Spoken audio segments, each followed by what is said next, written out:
सर्व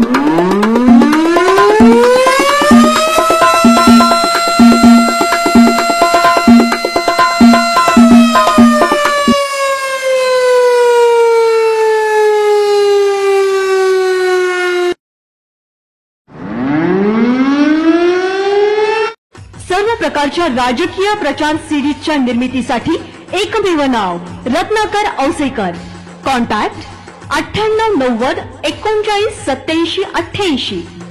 online recording series देणारं महाराष्ट्रातलं एकमेव नाव रत्नाकर औसेकर. 51 आवाजांचा बादशाह रत्नाकर औसेकर. कॉन्टॅक्ट 9890398788. सकाळचा भोंगा. आज मी मुद्दाम निषेध म्हणून हा काळा टी शर्ट आज घातलेला आहे. आज बीडमध्ये संतोष देशमुखच्या हत्या प्रकरणामध्ये निघणारा प्रचंड भव्य असा मूक मोर्चा सर्वपक्षीय मोर्चा आणि या मोर्चाकडे संपूर्ण महाराष्ट्राचं लक्ष. मित्रांनो,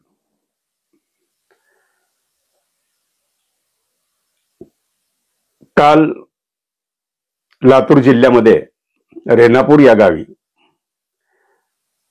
संतोष देशमुखची कन्या आवर्जूनपणे त्या मोर्चामध्ये सामील झाली होती, त्या रॅलीमध्ये आली होती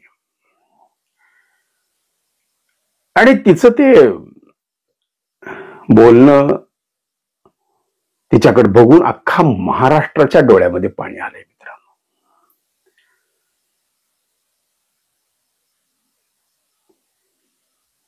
एका मुलीची आर्त हाक ही संपूर्ण महाराष्ट्रानं काल बघितलेली आहे. आणि खरं म्हणजे काल ज्या पद्धतीने न्यूज चॅनलने आपलं कर्तव्य बजावलेलं आहे त्याबद्दल मी सर्व न्यूज चॅनलचे अभिनंदन करू इच्छितो.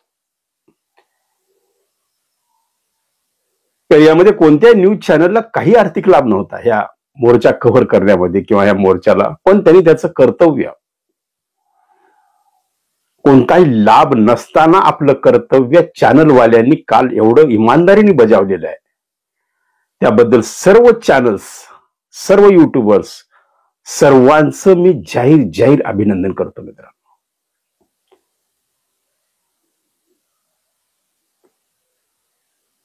महादेव कोपलाय.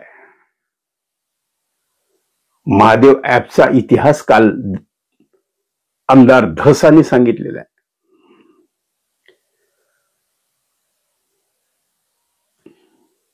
बारा ज्योतिर्लिंगापैकी एक ज्योतिर्लिंग म्हणजे परळी वैजनाथ.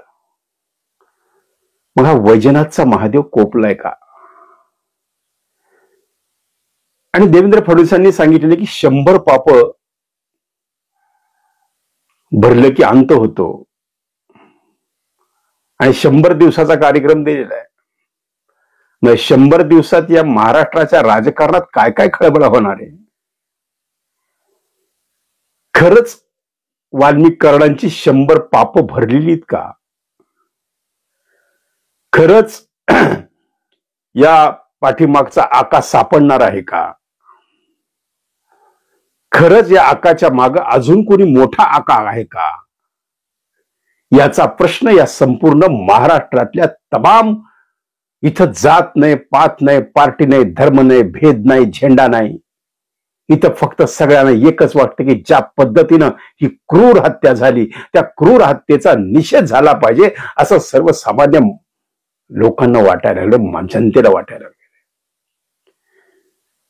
आणि ज्या पद्धतीनं काल रेणापूर सारख्या एका छोट्याशा गावामध्ये हजारोंचा जनसमुदाय 2 ते 5 किलोमीटर पर्यंत ज्यावेळेस लोक रस्त्यावर तुडुंब भरलेली होती आणि त्यावेळेस कळालं की जनतेचा एल्गार काय असतो. लोकांनी मनावर घेतल्यास, जनतेनं मनावर घेतल्यास काय होऊ शकतं हे त्याचं कालचं पहिलं प्रतीक आणि पहिली ठिणगी पडली लातूर जिल्ह्यातल्या रेणापूर शहरामध्ये, रेणापूर गावामध्ये. तसं रेणापूर हा भाजपचा बालेकिल्ला. रेणापूरमधूनच आमदार रमेश कराड निवडून आलेले आहेत. भाजपच्याच बालेकिल्ल्यात घरचा आहेर मिळालेला आहे. कालच्या मोर्चामध्ये फक्त मराठाच म्हणून असं नाही तर सर्व जातीचे लोक उपस्थित होते. असा हा अभूतपूर्व आक्रोश मोर्चा, हा आक्रोश महाराष्ट्राच्या सरकारच्या कानापर्यंत गुंजलेला आहे, घुमलेला आहे. ताबडतोब चक्र फिरायला लागलेली. सीआयडी अत्यंत तत्परतेनं कामाला लागलेले आहे. त्यांचं सुद्धा अभिनंदन केलं पाहिजे. तर कुठेतरी वाटत होतं की या आकाचे संबंध वरपर्यंत सर्वांजवळ आहेत. आकाचे संबंध तर आंतरराष्ट्रीय आहेत. मलेशियापर्यंत महादेव ऍपच्या माध्यमातून पोहोचलेले आहेत. आणि अनेक युट्यूबर्सनी, अनेक पत्रकारांनी, अनेक चॅनल्सनी बीडला बिहार म्हणालं, याचा अनेक माझ्या पत्रकार मित्रांना संताप आलेला आहे. माझ्या पत्रकार मित्रांनी अनेक आपल्या वर्तमानपत्रामध्ये हे बीडला बदनाम करू नका अशा सुद्धा सगळ्यांना विनंती केलेली आहे की तुम्ही कृपा करून बीडला बदनाम करू नका. आणि खरंच बीड बदनाम आहे का? बीडला बदनाम कोणी केलंय? मित्रांनो, आपल्याला माहिती आहे वाल्याचा वाल्मिकी झाला, वाल्याचा वाल्मिक ऋषी झाला आणि त्या वाल्मिक ऋषींनी वाल्मिकी रामायण लिहिलं. इथं वाल्मिकीचा वाल्या झाला आणि त्या वाल्यानं बीड जिल्ह्याचं महाभारत लिहिलं, रामायण तर सोडाच. तर हे महाभारत एवढं भयानक आहे. याची जर यादी आपण या बीड जिल्ह्याच्या क्राईमची पाहिली तर मी सर्वप्रथम अभिनंदन करू इच्छितो की साप्ताहिक विकास एक्सप्रेस संपादक राजेश गुंठे यांचं मी अभिनंदन करू इच्छितो मित्रांनो, की यांनी त्यांच्या साप्तिकामध्ये तिथल्या बीडच्या क्राईमचा रिपोर्ट दिलेला आहे. आणि हे त्यांनी दिलेला रिपोर्ट आहे, त्यांनी काहीतरी अभ्यास करून रिपोर्ट दिलेला असेल. यावर आपण विश्वास ठेवून आपण हे तुमच्याशी चर्चा करतोय मित्रांनो. कारण एखादं एक्सप्रेस, एखादं साप्ताहिक, एखादं वर्तमानपत्र ठीक आहे, अनेक वेळा काही बातम्या निवडणुकीच्या दरम्यान काहीतरी इकडे तिकडे होऊ शकतं, पण ज्यावेळेस असा विषय येतो त्यावेळेस प्रत्येक प्रसार माध्यम हे इमानदारीनं आपापलं कर्तव्य बजावतं. त्यामध्ये म्हणून मी यांचं अभिनंदन करू इच्छितो मित्रांनो. यांनी जे आराखडा आपल्याला दिलेला आहे हे संपूर्ण महाराष्ट्राला मला समजावं. काल मला मेसेज आला माझ्या मोबाईलवर आणि त्यांनी सांगितले की बीड आहे का बिहार, बीड आहे का बिहार. 10 महिन्यात झाले 36 खून, 10 महिन्यात झाले 36 खून, 2 सरपंचांच्या हत्या, 136 बलात्कार. ही हादरवणारी आकडेवारी मित्रांनो. आणि तरीच आपण म्हणायचं का एक आहे तो सेफ आहे, तरी आपण म्हणायचं का बीडला बदनाम करू नका. ही आकडेवारी काय बोलतीये? ही एक भयानक आकडेवारी, हे वास्तव आहे मित्रांनो. बीड जिल्ह्यातल्या कायदा सुव्यवस्थेवर फक्त विरोधकच नाही तर बीड जिल्ह्यातले सत्ताधारी महायुतीतले आमदार, खासदार ही चिंता व्यक्त करत आहेत. खरंच बीडचा बिहार झालेला आहे का? खरंच 10 महिन्यामध्ये 36 खून आहेत का? याचा शोध सीआयडीला घ्यायचा आहे. आणि सगळ्यात महत्वाचं म्हणजे यात परळीतील सरपंच बापू आंधाळेचा खुनाचा समावेश आहे. आता संतोष देशमुख प्रकरणामुळे बीडचं वातावरण तापलं आणि संतोष देशमुखांच्या हत्येचं राजकीय कनेक्शन असल्याचं देखील सध्या राजकीय अंदाज येतोय. मग याच्या मागचा आका कोण आहे, या आकाचा आका कोण आहे हे सुद्धा दाखवणं फार महत्वाचं आहे. आणि देशमुखांच्या हत्येला आता जवळपास 17-18 दिवस पूर्ण झालेत की अजूनही 3 आरोपी सापडत नाहीत मित्रांनो. प्रयत्न चालू आहेत. सीआयडी कसून चौकशी करते आहे. काल वाल्मिक कराडांच्या पत्नीची चौकशी झाली.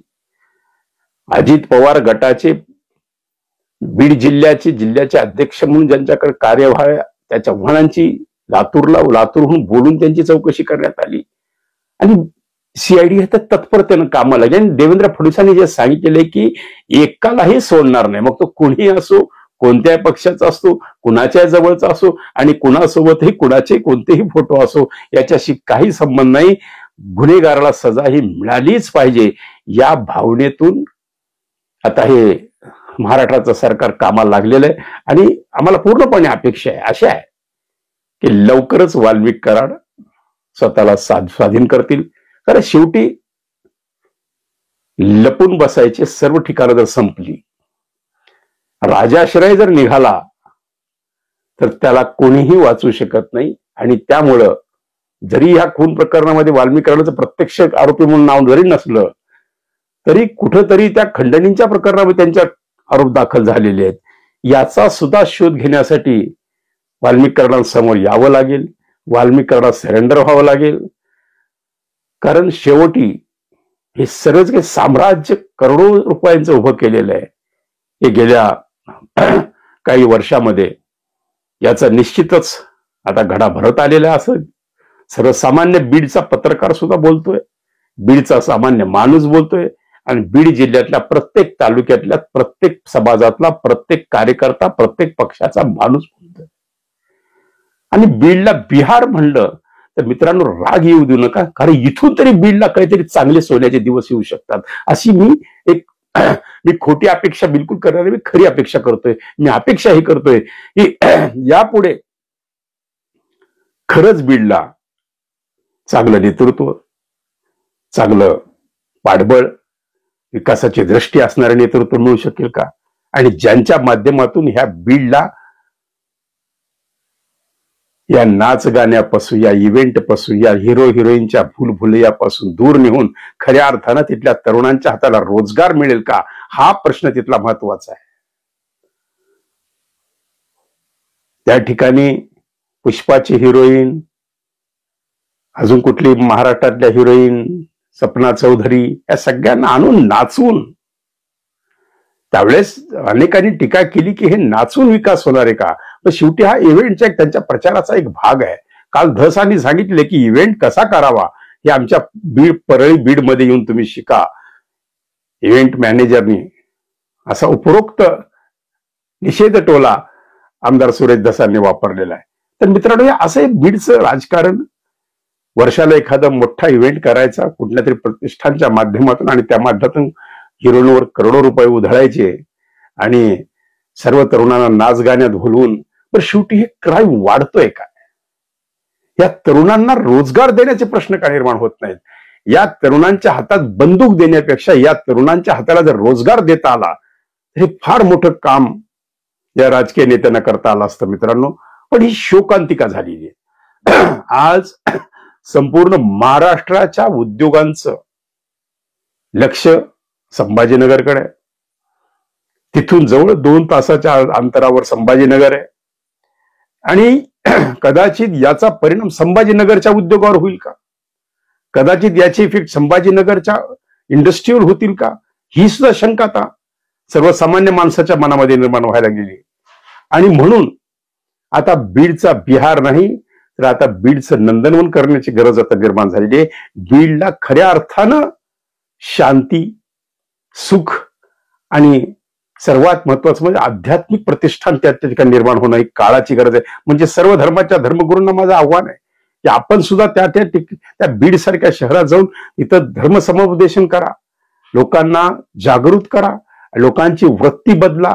आज जी गुन्हेगारी वृत्ती तरुणांमध्ये वाढते, आणि याला जबाबदार हे मोबाईल, सोशल मीडिया, याच्यातून होणाऱ्या रील्स, याच्यातून व्हायरल होणारा त्यांचे फोटो. आज अंजली दमानी यांनी मित्रांनो काही फोटो जाहीर केले, ज्यामध्ये धनंजय मुंडेंच्या हातामध्ये सुद्धा बंदूक असलेले एक फोटो त्यांनी मीडियाला दिलेला आहे.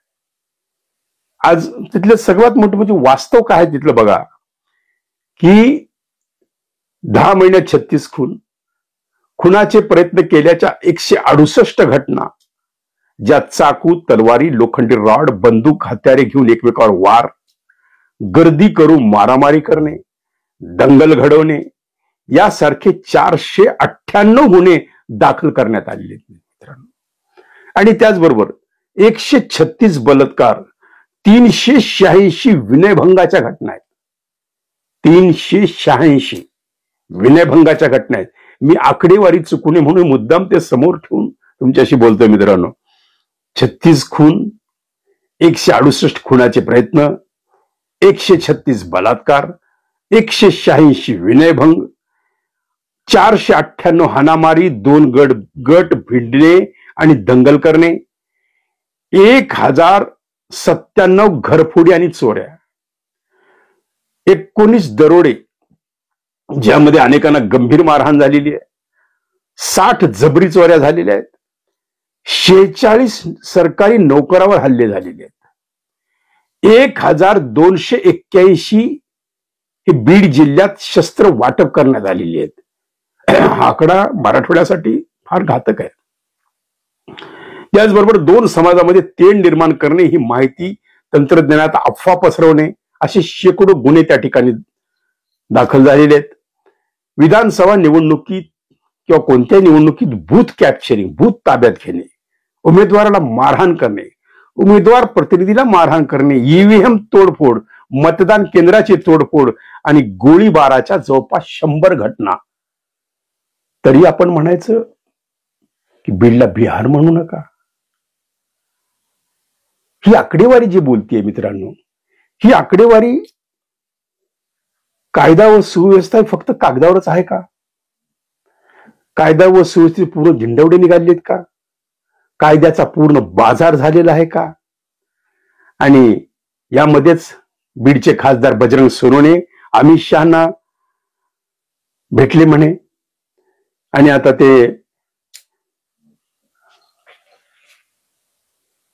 मागणी करतायत की ह्याची चौकशी करा.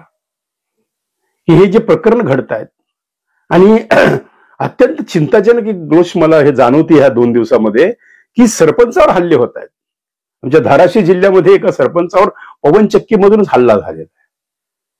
म्हणजे पवनचक्की हे सरपंचांचं भ्रष्टाचाराचं ठिकाण बनतंय का? या पवनचक्की मधून या राजकीय लोकांना काही लाभ लागतोय का? का या पवनचक्कीच्या माध्यमातून त्या कंपन्यांना ब्लॅकमेल करून त्या कंपन्याकडून खंडणी वसूल करण्याचे प्रकार वाढलेत का? का ह्या पवनचक्क्या कंपन्या ह्या राजकीय लोकांना, त्या स्थानिक पुढाऱ्यांना हाताशी धरून तिथल्या गोरगरीब शेतकऱ्यांच्या जमिनी बळकावत आहेत का? हाही प्रश्न गंभीर आहे. मग सरपंचावरच हल्ले व्हायची काय गरज आहे? सरपंचावर भाजपात 2 ते 3 सरपंचावर काल हल्ले झाले. ही अत्यंत महाराष्ट्राची शोकांतिक आहे मित्रांनो. हे मी अत्यंत तळमळीनं बोलतोय कारण मला असं वाटतं की या महाराष्ट्रामध्ये आत्ता कुठेतरी हे सरकार चांगल्या फॉर्म मध्ये आलेलं आहे. पूर्ण मेजॉरिटीमध्ये हे सरकार आलेले आहे आणि देवेंद्र फडणवीस समोर हे फार मोठं आव्हान आहे. आता खरं म्हणजे देवेंद्र फडणवीसची काय अडचण झाली का, हाय मला प्रश्न पडलाय मित्रांनो. कारण इकडे अजितदादा सत्तेमध्ये आहेत, इकडे दादांचा खास माणूस धनंजय मुंडे आहेत, धनंजय मुंडेंचे खास माणूस वाल्मिक कराड धनंजय मुंडेंनी कधी नाकारले नाही. आणि काल तर धनंजय मुंडेंनी जाहीरपणे सांगून टाकले की सुरेश धसांचे सुद्धा कराडांशी संबंध आहेत. वाल्मिक कराडांशी संबंध सुरेश धसांचे सुद्धा आहेत. म्हणजे मग सुरेश धसांनी सांगितले की कसे संबंध आहेत ते सांगा.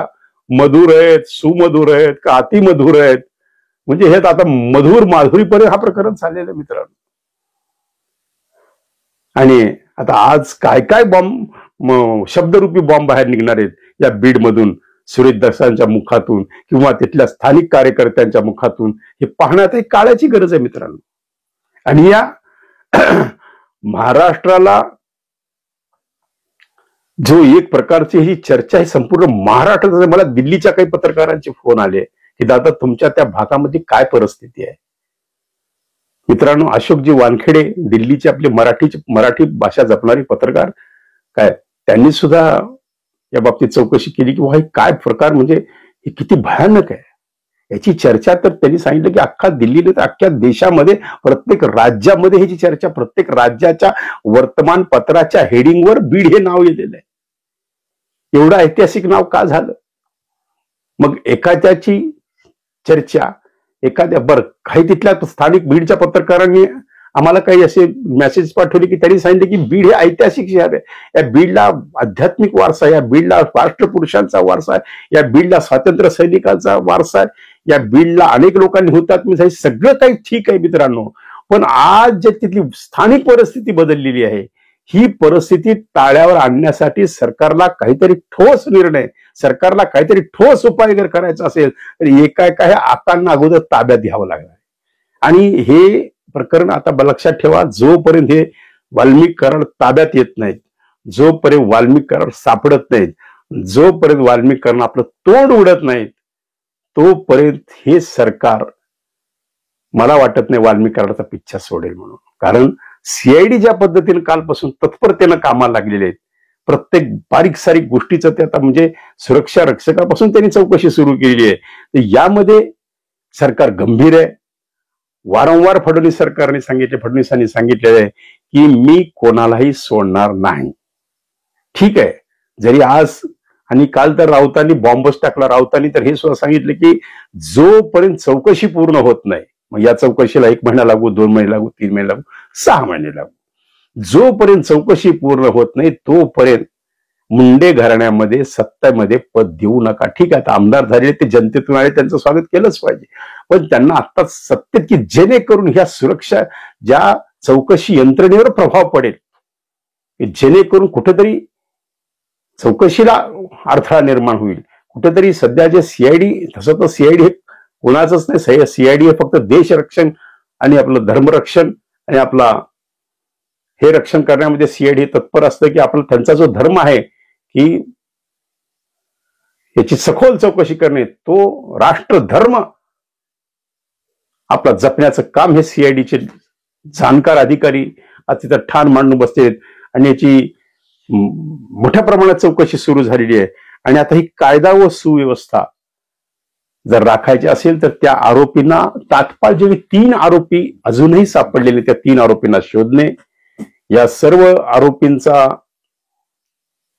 जबाब घेणे आणि त्या आरोपी करून सत्य ते बाहेर काढून या मागचा आकाच्या मागचा आका शोधणे, हे सर्वात मोठं आव्हान या महाराष्ट्राच्या पोलीस यंत्रणेला आणि त्याचबरोबर सीआयडीला करणं, ही आता काळाची गरज निर्माण झाली आहे. आणि मित्रांनो, काय नाही म्हणून सांगायला मला सांगा. इकडे वाळू माफिया, आता सुरेश दसानी काल अजून एक सांगितलेले की त्या ठिकाणी राखेचं सुद्धा कमिशन घेतलं, म्हणजे प्रत्येक ट्रकच्या मागे काही राख, त्या राखेला सुद्धा कमिशन आहे. वाळू माफिया, राख माफिया, आता नवीन एक शब्द आलेला, राख माफिया, वाळू माफिया, भूमाफिया, गायरान माफिया, अवैध धंदे, त्याचबरोबर लायसनधारी लहान लहान 22 वर्षाची मुलांच्या हातामध्ये पांढरे शुभ्र कपडे घालून, जीन पॅन्ट घालून, कमरेला बंदूक लावून ते सगळ्या जगाला दाखवत असतात, हवेत बार करतात. ह्याची किती व्हिडिओ बाहेर आलेत. त्यामध्ये बरेच, आता तिथल्या अधीक्षकांनी सुद्धा अत्यंत मनावर घेतलेली ही गोष्ट आणि त्यांनी 1-2 लोकांनी तिथं अरेस्ट सुद्धा केलेले आहे आणि त्यात असं ही लोक सापडत आहेत. आणि मित्रांनो, सगळ्यात महत्वाचं म्हणजे आज संपूर्ण मीडियाचं लक्ष या बीड शहराकडे लागलेलं आहे. बीड बदनाम झालेलं नाही तर बीडला बदनाम करू नका, ही जी आरताक सर्व मीडियापर्यंत सुद्धा पोहोचली आहे. पण बीडमध्ये ज्या काही घटना घडल्या त्या घटना आता यापुढे घडू नये, यापुढे तरी बीडला स्थैर्य लाभेल, यापुढे तरी बीडमध्ये सुखशांती येईल आणि यापुढे तरी बीड मधल्या व्यापाऱ्यांना संरक्षण. इथले काही व्यापाऱ्यांनी मला आवर्जूनपणे फोन करून सांगितले की आम्ही प्रचंड दबावात आहेत. कित्येक व्यापाऱ्यांनी बीड जिल्हा सोडून आपले व्यवसाय इतर जिल्ह्याकडे वळवलेले आहेत. कित्येक व्यापारी संभाजीनगरला शिफ्ट झालेले आहेत, कित्येक व्यापारी पुण्याला शिफ्ट झालेले आहेत आणि कित्येक व्यापारी आता सोडण्याच्या मनस्थितीत आहेत बीड जिल्हा. जेवढं बीड जिल्ह्यातलं क्राईम वाढलंय का, म्हणून बीड जिल्ह्याकडे लक्ष या संपूर्ण महाराष्ट्रातल्या सर्व मीडियांचं आहे मित्रांनो. म्हणून ही जी आकडेवारी मी तुम्हाला सांगितलं की 36 खून 136 बलात्कार, तरी म्हणू नका बिहार, हे जे मी आज टायटल घेतले त्याला एकमेव कारण एवढंच आहे की कोणालाही कोणत्याही शहराला बदनाम करायचा कोणताही अधिकार नाहीये. पण ज्या काही घटना आहेत त्या महाराष्ट्राच्या तमाम सर्वसामान्य जनतेपर्यंत पोहोचल्या पाहिजेत, या भावनेतून ही सर्व मीडियाचे लोक करतायत. आता काही सांगितलं की मीडिया ट्रायल चालू आहे म्हणे की कुठं कुणाला बदनाम करायचं, कुणाचं राजकीय करिअर संपायचं, कुणाचं सामाजिक करिअर आणि कुणाचं सामाजिक करिअर कुणाच्या बदनामीनं संपत नाही मित्रांनो. आता देवेंद्र फडणवीसांची काय थोडी बदनामी केली का? मला सांगा, देवेंद्र फडणवीसांना एवढं ट्रोल तर या गेल्या 3-4 वर्षामध्ये कुणालाही केलेलं नसतं. तरी पण संयम तसाच संयम जर ह्या सगळ्या राजकीय पुढाऱ्यांनी ठेवला, तसाच संयम ठेवून जर त्या संकटाला सामना केला तर याच्यातून सुद्धा मार्ग निघू शकतो. पण मित्रांनो, सर्वात महत्वाचं म्हणजे सगळीशी यंत्रणा जर भ्रष्टाचाराने किडलेली सडलेली असेल, शिपायापासून जर मंत्र्यापर्यंत जर भ्रष्टाचार आणि तिथं जर पैशाचा व्यवहार होत असेल तर त्या ठिकाणी सडलेल्या यंत्रणेला कसं आवरायचा एक फार मोठा प्रश्न आहे. मित्रांनो, भ्रष्टाचार पार नरड्यापर्यंत आलेला आहे. म्हणून आता म्हणलात की एक वेळ अशी येईल की पोटच्या लेकराला सुद्धा दूध पाजायला त्याची आई लाच मागेल का, एवढा भ्रष्टाचाराचा गंभीर प्रश्न निर्माण झालेला. म्हणून आमच्या सुद्धा युट्यूब चॅनलची ही लढाई कोण्या व्यक्तीच्या विरोधात नाही, कोणत्या पक्षाच्या विरोधात नाही, कोणत्या जातीच्या विरोधात नाही, कोणत्या धर्माच्या विरोधात नाही, कोणत्या झेंड्याच्या विरोधात नाही ना कोणत्या नेत्याच्या विरोधात नाही. ही लढाई आहे भ्रष्टाचाराच्या विरोधातली ही लढाई आहे, अन्यायाच्या विरोधातले हे आमचं युट्यूब चॅनल आहे. म्हणून मित्रांनो, आम्ही जे काही सकाळच्या भोग्यावरती आवर्जून आपण लोक भरपूर प्रतिसाद देत आहेत त्याबद्दल मी पुनश्च सर्वांचे आभार व्यक्त करतो. बघूया आजच्या बीडच्या मोर्चामध्ये काय काय घडणार आहे. बीडच्या मोर्चामध्ये अजून धस काय काय गुपित बाहेर काढणार आहेत. धसांनी सांगितलं की माझ्याकडे भरपूर आहे बोलायचं, मी बोलणार आहे. आता ते शेवटी सुरेश धसांना सुद्धा आता वरून दबाव यायला लागलाय. काल बावनकुळे साहेबांनी सांगितले की आम्हाला धसांशी बोलावं लागणार आहे. म्हणजे कुठेतरी याच्यात महायुतीची बदनामी व्हायली का. बरं, तसं बदनामी सुरेश धसांचं तरी काय चूक आहे मला सांगा मित्रांनो. सुरेश धस एकटे नाही बोलत, त्या ठिकाणचे सर्व आमदार बोलतायत, प्रकाश सोळुंके बोलतायत, त्या ठिकाणचे सर्व राजकीय पक्षाचे लोक बोलतायत, तुमचा क्षीरसागर बोलतायत, तिथले खासदार बोलतायत. एक माणूस बोलू शकतो, पण ज्यावेळेस सर्वच बोलतायत आणि त्यावर धनंजय मुंडे म्हणतात की मला घेरतायत. आता कोण बोलतंय, कोण घेरतंय आणि कोण घोरतंय हा विषय फार चर्चेचा झालेला आहे मित्रांनो. आणि म्हणून हा अत्यंत गंभीर प्रश्न आहे. या प्रश्नाकडे आता एक माझी अशी मनाची शंका आहे की यामध्ये आता जातीनं लक्ष अमित शहानी घातलेलं आहे. आणि बहुतेक मला वाटतं सुरेश धसांना आता काहीतरी वरून एखादा आदेश येऊ शकतो की तुम्ही थोडस बोलताना संयम ठेवा की जेणेकरून सरकारची बदनामी होणार नाही, कुठंतरी आपल्या तपासामध्ये अडथळा येईल असे काही वाक्य करू नका. पण मित्रांनो, ठीक आहे, तुम्ही सुरेश धसांना आवरू शकताल, पण इतर पक्षाचं काय ते तरी तोंड उघडणारच आहेत ना. आणि सुरेश धसांनी काल सांगितलं की मी जर मोर्चात नाही गेलो तर लोक आमच्या तोंडात शेण घालतील, आम्हाला जोड्यानं मारतील. आणि यात सुरेश धसांचं तरी काय चुकतंय मित्रांनो. म्हणून आणि आता हा विषय अत्यंत गांभीर्याने घेतला गेलेला आहे असं एक सध्या वातावरण आहे. सीआयडी तत्परतेने कामाला आले, अधीक्षक साहेब अत्यंत पोलीस अधीक्षक साहेब अत्यंत तत्परतेने यामध्ये लक्ष घालून इथला क्राईम रेट कमी केला पाहिजे. क्राईम रेट जर कमी झाला तर नक्कीच तिथली आर्थिक सुबत्ता यायला तिथं काही वेळ लागणार नाही. बीड पुन्हा एकदा पहिल्यासारखं चांगलं शहर बनू शकतं. म्हणून बीडची MIDC सुद्धा डेव्हलप जर करायची असेल, बीडला रोजगार, आज तिथल्या तरुणांच्या रोजगार, तिथं कॅम्प भरवा. माझं एक मत आहे की धनंजय मुंडे साहेब, तुम्ही जे सपना चौधरी, प्रियांका, काय ते प्राजक्ता माळी, कुठं ते पुष्पाचे हे आणून जे नाचवत आहेत तुम्ही, तेवढ्या पैशामध्ये तिथे 100 कंपन्यांची स्टॉल लावून त्या तरुणांच्या हाताला ताबडतोब रोजगार देण्याचं काम करा. असा हे इव्हेंट घ्या तुम्ही. तुमचा इव्हेंट फक्त तरुण पोरांच्या हातामध्ये बंदुका, दारू प्या आणि तिथं सपना चौधरी सोबत नाचत बसा आणि आम्ही आमचं राजकारण करत बसू, आम्ही आमचा कार्यक्रम, हे न करता जर तरुणांच्या हाताला रोजगार देण्यासाठी दरवर्षी एक जर तुम्ही तुमच्या प्रतिष्ठानच्या माध्यमातून की दरवर्षी मी किमान 50,000 तरुणांना रोजगार देणार, किमान 10,000 तरुणांना मी रोजगार देणार, हा संकल्प जर तुम्ही ठेवून एक तुमचं एवढं वजन आहे ती केंद्रापर्यंत, अजितदादाजवळ, महाराष्ट्राच्या मुख्यमंत्र्यांजवळ, एवढ्या सगळ्या, तर त्याचा उपयोग असा समाजासाठी करा की जेणेकरून 100-200 कंपन्या त्या ठिकाणी येतील, एका भव्य पटांगणावर आपले स्टॉल लावतील आणि कोणत्या कोणत्या सीट्स व्हॅकन्स आहेत याची यादी पेपरमध्ये जाहीर करतील. मग ते शिपायापासून MBA करून MTech पर्यंतच्या तरुणांच्या हाताला रोजगार देऊन त्या ठिकाणच्या तरुणांच्या हाताला रोजगार, तिथली बेकारी, तिथली गरिबी हटवा. नको नट्या नाचवा, हटवा बेकारी, हटवा. म्हणून मित्रांनो, थोडस तळमळीनं मनातून बीड आणि लातूर हे सगळं एकच आहे. आम्ही बीड, लातूर, पुणे, मराठवाडा, पश्चिम महाराष्ट्राचं तेवढंच प्रेम बीडवर आहे. त्यामुळे कोणत्याही पत्रकारांनी, कोणीही बीडकरांनी कधी गैरसमज करून घ्यायचा नाही की कोणीतरी कोणाची बदनामी करतोय. यामधून सर्वांचं एकच आहे की जे घडलं ते घडलं, पण यापुढे घडू नये याची दक्षता घेण्यासाठी ही जागृती चालू आहे. धन्यवाद मित्रांनो. याच्यातून कोणाच्या काही भावना दुखवल्या असतील तर एक तुमचा मित्र म्हणून मी क्षमा नाही मागणार, पण मी एवढं म्हणतो की तुम्ही समजून घ्या की या मागच्या बोलण्याचा माझा अर्थ काय, की आज गरज आहे तरुणांच्या हाताला बंदूक न देण्यापेक्षा रोजगार देण्याची, तरुणांच्या हातामध्ये दारूची बाटली न देण्यापेक्षा त्यांच्या हाताला काम देण्याची. आणि यासाठी आता बीडच्या राजकारण्यांनी पुढे आलं पाहिजे. एवढंच मी त्यावेळी बोलतो. नमस्कार. आवाजाचा बादशाह रत्नाकर औसेकर यांच्या YouTube चॅनलला लाईक करा, सबस्क्राईब करा आणि आपापल्या ग्रुपवर शेअर करा. चला आपल्या मोबाईलवर सर्वप्रथम आमचा कार्यक्रम मिळवण्यासाठी सहकार्य करा. Ratnakar Ausekar YouTube channel.